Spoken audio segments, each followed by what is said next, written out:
Hello दोस्तों, नमस्कार। कैसे आप सभी? उम्मीद है अच्छे होंगे, स्वस्थ होंगे और मस्त होंगे। स्वागत है आपका अपने YouTube channel black panther study में। आज हम जो देखने वाले हैं वो है उत्तक टिश्यू के बारे में हम थोड़ी जानकारी लेंगे।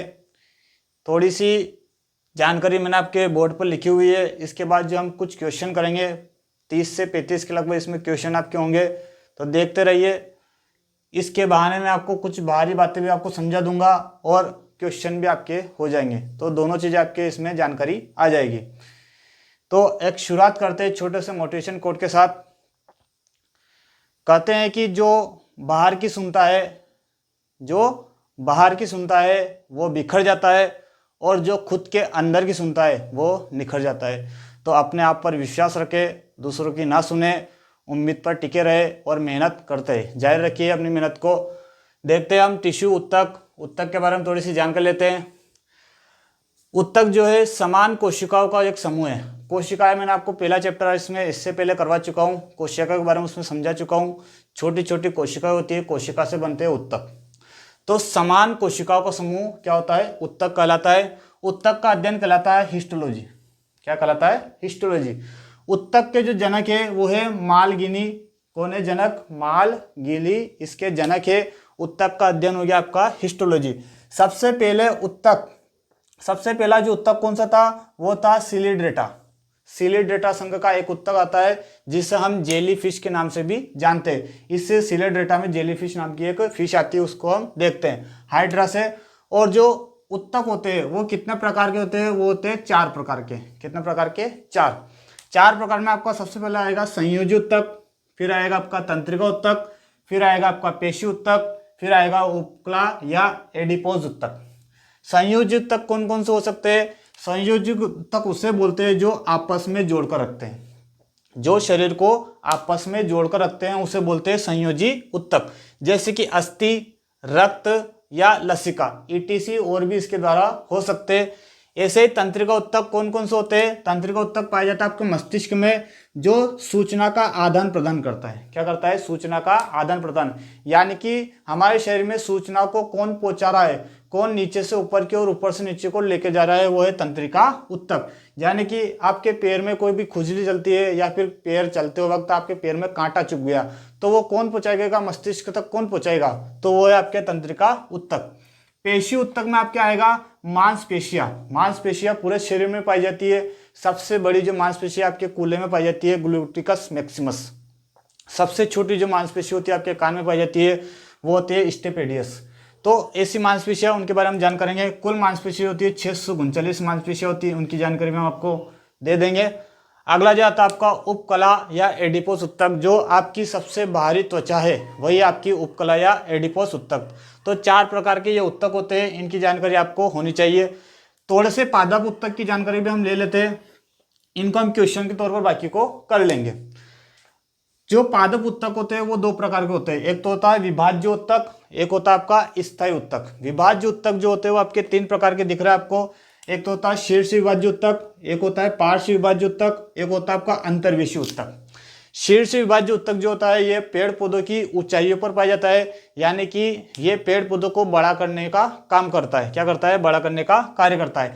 पार्श्व उत्तक जो होता है ये पेड़ पौधों को चौड़ा करता है। क्या करता है? पेड़ पौधों की चौड़ाई बढ़ाता है। एक उत्तक ऐसा है जो पौधों को लंबाई की ओर बढ़ा रहा है, एक उत्तक ऐसा है जो पौधों को चौड़ा कर रहा है, और एक होता है अंतर्वेशी उत्तक। जैसे आपने घास देखी होगी दोस्तों, घास का जो कुछ लगभग 20% जो भाग होता है वो अंदर होता है, उसका तना जो अंदर होता है, बाकी बाद में उसमें जड़ आती है, और उसका 80% भाग जो होता है वो बाहर होता है। जैसे कि हम घास के तौर पर ले सकते हैं साटा, यानी कि गन्ना, या फिर बांस, वो भी एक घास का प्रकार ही है। ध्यान रखें, बांस और गन्ना जो होता है ये घास का एक प्रकार है। हम उसे ऊपर से ही काट देते हैं तो भी वो वापस से उगाता है, तो वो क्या है? एक घास का प्रकार है। क्योंकि इसका 20% जो तना होता है वो कहाँ होता है? अंदर की ओर। वो होता है आपके अंतर्वेशी उत्तक के अंदर आता है। ठीक है, 3 प्रकार के उत्तक जो आपके हो चुके हैं। विभाज्य उत्तक में 3 प्रकार के उत्तक हो गए, शीर्ष उत्तक, पार्श्व विभाज्य उत्तक और अंतर्वेशी उत्तक। स्थायी उत्तक की बात करते हैं पादप में। स्थायी उत्तक जो होते हैं ये सरल और जटिल के तौर पर पाए जाते हैं। जटिल में जो आपके आते हैं जाइलम और फ्लोएम, इनकी जानकारी थोड़ी बहुत आपको होगी। जाइलम जो होता है ये पेड़ पौधों के तनों में पाया जाता है, फ्लोएम भी आपके पेड़ पौधों के तनों में पाया जाता है। और ये तने के तौर पर ये जो फ्लोएम होता है ये पौधों में जल का संचयन, यानी कि जल का संचयन कौन करता है, जड़ों से। जड़ जो होती है वहाँ जड़ नीचे की ओर होती है पेड़ पौधों में, यानी कि जब पौधा उगता है, जैसे कि मान लो हमारे पास कोई बीज है, एक प्रकार का बीज है, इसमें ये कहाँ पर गड़ा हुआ है, जमीन के अंदर गड़ा हुआ है, इसका जो अंदरीन भाग होगा उसे बोलेंगे अंकुरण और जो बाहरी होगा उसे बोलेंगे प्रांकुर। ठीक है, ये जड़ की ओर जो माने यानी कि जो जमीन की ओर जाएगा उसे प्रांकुर, सॉरी जो आपके यानी कि प्रकाश की ओर जाएगा उसे बोलेंगे प्रांकुर, और जो आपकी जमीन की ओर जाएंगे उसे बोलेंगे अंकुर। ठीक है, ये दो भाग इसके होते हैं। तो ये जड़ के तौर पर जो जा रहा है, जड़ से जड़ के अंदर जो तना है, तने जो बाहर होते हैं उसे तना बोलते हैं। जैसे कि आलू एक तना है, ठीक है, जिसमें एक प्रकार तना का ये होता है जिसमें गठाने पाई जाती है, यानी कि जिसमें गांठ होती है, वही क्या है, तना है। और जड़ में आप कैसे पता करोगे, जड़ में एक तीखा कोना होता है, जैसे कि आपने शकरकंद में देखा होगा, जैसे कि आपने गाजर में देखा होगा, जैसे कि आपने मूली में देखा होगा, उसमें एक तीखा कोना होता है। तो जड़ का ये एक प्रकार हो सकता है, ये से आपने ध्यान रखिए। और जहाँ भी आपको गांठें दिखे, यानी कि पेड़ पौधे आपके बड़े बड़े दिखते हैं, तो उसमें क्या होती है, गांठें होती है, जो बड़ी बड़ी गांठें होती है, तो वो क्या है, एक प्रकार का तना। तो तना जो होता है, तने में क्या पाया जाता है, जाइलम। जाइलम क्या करता है, जल का अवशोषण करता है। ठीक है, तो क्वेश्चन यहाँ से बहुत बार बना हुआ है दोस्तों कि पौधों में जल का संचयन या जल का अवशोषण कौन करता है, तो वो करता है जाइलम। ठीक है, फ्लोएम, फ्लोएम क्या कार्य करता है, तो पौधों का भोजन कौन बनाता है, पौधों का भोजन बनाता है, वो बनाता है फ्लोएम। ये फ्लोएम का कार्य होता है। तो पौधों का भोजन बना रहा है फ्लोएम और जल का अवशोषण कर रहा है कौन, जाइलम। बाकी की जानकारी आपको प्रश्न उत्तर मिल जाएगी। इधर से देखते हैं हम सरल उत्तक, ये थे जटिल, ये हो गए सरल, ये काहे के सरल स्थायी उत्तक के भाग है। तो सरल उत्तक में कौन कौन से आते हैं आपके, मृदु उत्तक, एक आता आपका स्थूल कोण, एक आता आपका दृढ़ कोण, यानी कि दृढ़ उत्तक, मृदु उत्तक, स्थूल कोण उत्तक और दृढ़ कोण उत्तक। जो ये तीन प्रकार होते हैं। मृदु उत्तक जो होता है पेड़ पौधों की छाल में पाया जाता है, जिसे हम बोलते हैं, एक तो इसे पीसीएस के नाम से भी जानते हैं, पीसीएस, पेरेन्काइमा, कोलेनकाइमा और स्क्लेरेन्काइमा, तीन प्रकार इसके भाग होते हैं। नाम आप इसके याद रखना, पेरेन्काइमा, कोलेनकाइमा और स्क्लेरेन्काइमा। अभी आपके क्वेश्चन आंसर में इसके चार ऑप्शन आएंगे, आपको वहां पर ध्यान रखना है। ध्यान रखिए, जो मृदु उत्तक होता है ये पेड़ पौधों के छाल में पाया जाता है। ठीक है, स्थूल कोण उत्तक जो होता है, आपने थोड़ी सी टहनियां देखी होगी, तना देखा होगा, पत्ती का जो ऊपरी भाग होता है, एक और सैंपल आपने देखा होगा, अमरूद आपने देखा होगा, तो उनकी जो बाहरी परत बनी होती है वो काय की बनी होती है, स्थूल कोण उत्तक की। ठीक है, अगला जो दृढ़ कोण उत्तक, ये पौधों का कठोर भाग होता है। कठोर भाग जैसे आपने नारियल देखा होगा, नारियल का बाहरी भाग काय का बना हुआ है, वो बना हुआ है दृढ़ कोण उत्तक का, यानी कि दृढ़ उत्तक का। ठीक है, जैसे आपने अखरोट देखी होगी, जैसे कि आपने सुपारी देखी होगी, उनका जो बाहरी भाग बना होता है वो काय का बना होता है, दृढ़ कोण उत्तक का। ठीक है, ये हमने छोटी सी जानकारी आपके सामने लेकर आए है उत्तक की, जो बाकी की जानकारी आपको मिलेगी प्रश्न उत्तर के तौर पर। तो पहला क्वेश्चन मैं आपके सामने रखता हूं। पहला क्वेश्चन जो आपके सामने है, देखिए इसको। सबसे पहला क्वेश्चन जो दिया गया है, एक विशेष कार्य करने वाले समान कोशिकाओं के समूह को क्या कहते हैं। तो दोस्तों मैंने अभी हाल आपको बताया कि समान कोशिकाओं को समूह को क्या बोलते हैं, उत्तक कहते हैं। ठीक है, इसका पहला ऑप्शन सही होगा। दूसरा क्वेश्चन आपके सामने, तंत्रिका उत्तक की इकाई क्या है। तंत्रिका उत्तक की मैंने अभी हाल बताया आपको, ये रही तंत्रिका उत्तक, ये मस्तिष्क में पाई जाती है। तो मस्तिष्क में वो इसको बोलते हैं न्यूरॉन्स, क्या बोलते हैं इसको, न्यूरॉन्स। दूसरा ऑप्शन इसका सही है। नेक्स्ट क्वेश्चन पर आते हैं, हिस्टोलॉजी शब्द का सर्वोत्तम प्रयोग किसने किया। मैंने आपको इसका जनक बताया, यहाँ पर क्या बताया, जनक थे मालगिली। अब इसने पूछ लिया शब्द किसने दिया, जनक यानी कि जिसने खोजा है, जो इसके पिता कहलाते। और जो मान लो जैसे आप एक कोई चीज हमने खोज कर दी, तो खोज करने वाला कौन हूं मैं, खोज करके मैंने उसे रख दिया, उसका नामकरण तो मैंने किया ही नहीं है, तो नामकरण करने कोई और वैज्ञानिक आ गया, तो उसको शब्द किसने दिया और खोजा किसने, उसके बारे में बता रहे हैं। तो शब्द जो इसका दिया है, इसका जो सही आंसर है आपका मेयर, क्या आएगा, मेयर। नेक्स्ट क्वेश्चन आपका, जन्म के बाद मानव के किस उत्तक में कोई कोशिका विभाजन नहीं होती है। तो कौन सी कोशिका ऐसी होती है जो इसका विभाजन नहीं होता है, वो होता है आपका तंत्रिका उत्तक। इसका सही ऑप्शन होगा आपका बी। नेक्स्ट, रक्त होता है। रक्त क्या होता है दोस्तों? तो रक्त मैंने अभी आपको यहाँ बताया है, रक्त जो क्या है, एक संयोजी उत्तक है। नेक्स्ट, नाभि रज्जु है। नाभि रज्जु जो आपके पेट के ऊपर या नाभि पाई जाती है, वो नाभि क्या है? तो नाभि है आपके प्रोण संयोजी उत्तक। चौथा ऑप्शन आपका सही होगा। किसी जीवित देह के भीतर कोशिका या उत्तक की मृत्यु को कहते हैं, क्या कहते हैं? जब आपके ये उत्तक मर जाते हैं या फिर जो कोशिका मर जाती है, उन्हें क्या कहते हैं? उन्हें बोलते हैं नेक्रोसिस। क्या कहते हैं दोस्तों? नेक्रोसिस। तीसरा ऑप्शन आपका सही होगा। नेक्स्ट, निम्नलिखित में से कौन सा एक संयोजी उत्तक नहीं है? आठवां क्वेश्चन आपके सामने है, निम्न में से कौन सा एक संयोजी उत्तक नहीं है? आपका सही उत्तर इसमें देना है। तो इसका सही आंसर होगा आपका, संयोजी उत्तक कौन नहीं है? तो त्वचा। यहाँ पर आपको दिख रही है, ये संयोजी उत्तक के उदाहरण मैंने आपको यहाँ दे रखे। और ये उपकला उत्तक कौन सी है? त्वचा है, वो एक प्रकार की उपकला उत्तक है। नेक्स्ट क्वेश्चन आपके सामने, निम्नलिखित में से कौन सा संयोजी उत्तक नहीं है? संयोजी उत्तक इसमें भी वही पूछा है। तो जो कंकाल जो होता है वो संयोजी उत्तक में नहीं आता है, केवल इसकी अस्थियां संयोजी उत्तक में आती है। जैसे यहाँ से यहाँ तक की अस्थि में आपको बोल दूं, हड्डी जो आती है आपके संयोजी उत्तक में, लेकिन पूरा कंकाल जो होता है वो संयोजी उत्तक में नहीं आता है। ठीक है, नेक्स्ट आएगा, इसका डी ऑप्शन सही होगा। 10वां क्वेश्चन आपके सामने है, निम्नलिखित में से कौन सा एक संयोजी उत्तक नहीं है? तो इसका आएगा डी, एरियोलर उत्तक। नेक्स्ट 11वां क्वेश्चन आपके सामने है, मांसपेशी को हड्डी से जोड़ने वाले उत्तक को क्या कहते हैं? तो इसे क्या कहते हैं दोस्तों? देखिए, मांसपेशी और हड्डी को जोड़ने वाले उत्तक को कहते हैं टेंडल। क्या कहते हैं? टेंडल, यानी कि स्नायु। ध्यान रखिए इसके बारे में आप। नेक्स्ट, टेंडल जो आपके सी ऑप्शन सही है। 12वां क्वेश्चन आपके स्क्रीन के सामने है। नेक्स्ट है, तंत्रिका उत्तक में संवेदनाओं का चालन किस रूप में होता है?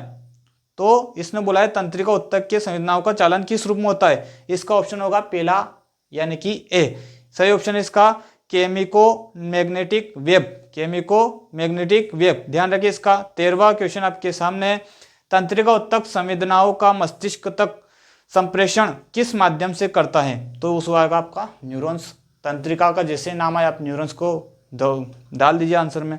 नेक्स्ट 14वां क्वेश्चन आपके सामने, सभी जटिल प्राणियों का शरीर केवल आधारभूत उत्तकों का बना होता है। तो किसका बना होता है? कितने प्रकार से बना होता है? तो 4 प्रकार से बना होता है। ऑप्शन नंबर चौथा यानी कि 4।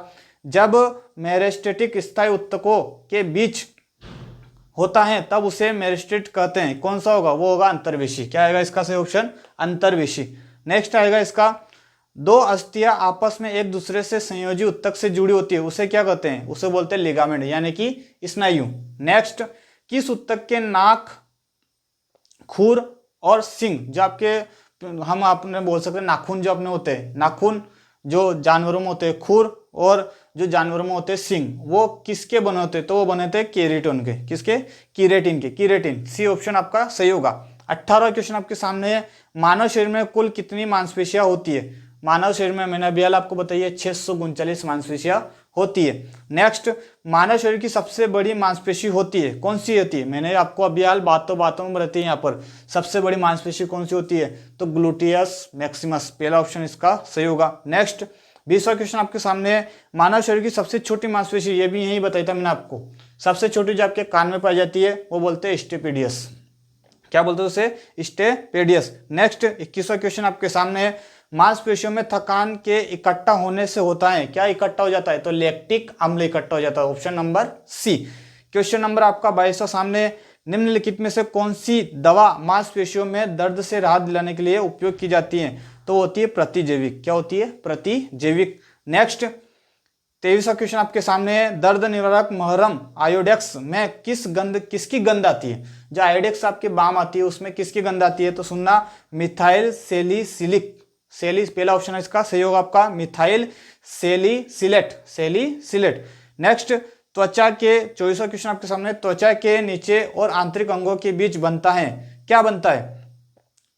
ये जो त्वचा होती है आपके, इसके आंतरिक अंगों के नीचे क्या बनता है? तो त्वचा के नीचे बनता है वसा। क्या आएगा इसमें? वसा। नेक्स्ट, कौन सा स्थायी उत्तक एक पौधे को कठोर और मजबूत बनाता है? कठोर और मजबूत बनाता है, मैंने अभी बताया आपको, जो नारियल का बाहरी वाला भाग होता है, यानी कि इसने इंग्लिश नाम दिया है स्क्लेरन काइमा। बी ऑप्शन इसका सही होगा। 26वां क्वेश्चन है, उत्तक ग्रंथियों का निर्माण करते हैं? कौन मतलब उत्तक ग्रंथियों का निर्माण करते हैं? तो इसका सही ऑप्शन आपको मुझे बताना है। देखते हैं, ये बात आप कमेंट में मुझे बताएंगे। 26वां क्वेश्चन आप मुझे कमेंट में बताएंगे इसका सही ऑप्शन क्या होगा। नेक्स्ट पे मैं चलता हूं 27वां, उत्तक संवहन पुल बनाते हैं। कौन बनाते हैं? पुल नहीं है, ये होगा फूल। इसका सही यहाँ पर दिखा नहीं है, शायद इसका टाइप सही से नहीं हो पाया है। इसका फूल होगा, उत्तक संवहन फूल बनाते हैं। क्या बनाते हैं? तो होगा जाइलम और फ्लोएम। क्या आएगा इसका? जाइलम और फ्लोएम। नेक्स्ट 28वां क्वेश्चन आपके सामने, हम अंतिम पड़ाव पर चल रहे हैं दोस्तों। इसका सही आंसर दीजिएगा। उत्तक संवहन ये तो हो चुका है। साधारण स्थायी उत्तक के 3 प्रकार बताइए। साधारण उत्तक यानी कि सरल उत्तक के 3 प्रकार। ये एक तो आपके पेरेन्काइमा, एक आपके कोलनकाइमा, एक आपके स्क्लेरेन्काइमा। जहां भी आपको ये तीनों ऑप्शन दिखे टिक कर दिए। एकदम सरल क्वेश्चन है, अभी हम कर चुके। एक जटिल स्थायी उत्तक हैं। जटिल स्थायी उत्तक क्या है? जटिल की बात की है। ये रहा एक तो सरल और ये रहा जटिल। जटिल में क्या आ रहा है? जाइलम और फ्लोएम। आपका पहला ऑप्शन दे रखा उसमें फ्लोएम। बहुत बढ़िया बात है, अभी आपको समझा चुके। नेक्स्ट 30वां क्वेश्चन और लास्ट क्वेश्चन आपका बचा है। नारियल की छाल का निर्माण किस उत्तक द्वारा होता है? तो मैंने अभी आपको बताया है, दृढ़ उत्तक या फिर स्क्लेरेन्काइमा द्वारा इसका नारियल के छाल का निर्माण होता है। लास्ट क्वेश्चन आपकी स्क्रीन के सामने है, इसका मुझे आपको कमेंट करके बताना है कि निम्नलिखित में से कौन सा उत्तक मुख्य रूप से मृत कोशिकाओं से बना होता है। आपको ये बात मुझे कमेंट के तौर पर बतानी है, ये आपका होमवर्क है। ठीक है, तो आपको मेरी क्लास कैसी लगी मुझे बताइएगा। आगे से आगे मैं आपके द्वारा जो आपका मोटिवेशन मुझे मिलता है उसकी मैं क्लासें लेकर आता रहूँगा। और बायोलॉजी में जितने भी क्वेश्चन आपके बनते हैं, जो भी आपके क्लासों में यानी कि जितने भी कंपटीशन एग्जाम में आने वाले क्वेश्चन हैं या फिर आ सकते हैं, जो या फिर पुराने आ चुके हैं, उनके बारे में मैं जानकारी लेता रहूँगा और आपके सामने उनको क्वेश्चन को लेते आकर रहूँगा। ठीक है, धन्यवाद दोस्तों, जय हिंद।